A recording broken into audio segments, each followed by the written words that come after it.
সবচেয়ে বড় কথা রাজনৈতিক দিকটা বাদ গেলেও আজকে যে আমরা একটি স্বাধীন গণতান্ত্রিক দেশে দাঁড়িয়ে আছি বা নিজেরা নিজেদের কর্ম বা সব কিছু করছি, শ্বাস প্রশ্বাস নিতে পারছি, সবটাই কিন্তু ভারত ভক্তির জন্য।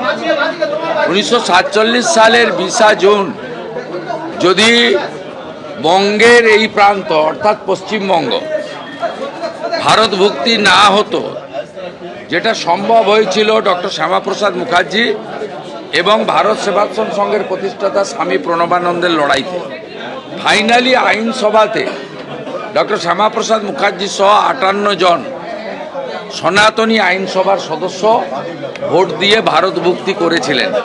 তাহলে আজকে আপনি আমি কেউ এখানে দাঁড়িয়ে থাকতে পারতাম। আমাদের পরিণতিও আমাদের বাংলাদেশে থাকা ওই দেশের সংখ্যালঘু হিন্দুদের মতো হতো। একটা সময় ডক্টর শ্যামাপ্রসাদ মুখার্জি বলেছিলেন যে কংগ্রেসের নেতাদের, তোমরা দেশ ভাগ করলে আর আমি পাকিস্তানকে ভাগ করলাম, অর্থাৎ পশ্চিমবঙ্গের সৃষ্টি হয়েছিল। আমি নিশ্চিতভাবে ক্যাবিনেটে রাখবো, বিধানসভায় রাখবো। আমার ভাবনার মধ্যে আছে যে পশ্চিমবঙ্গের প্রতিষ্ঠা দিবস 1947-এর 20 জুনই হওয়া উচিত।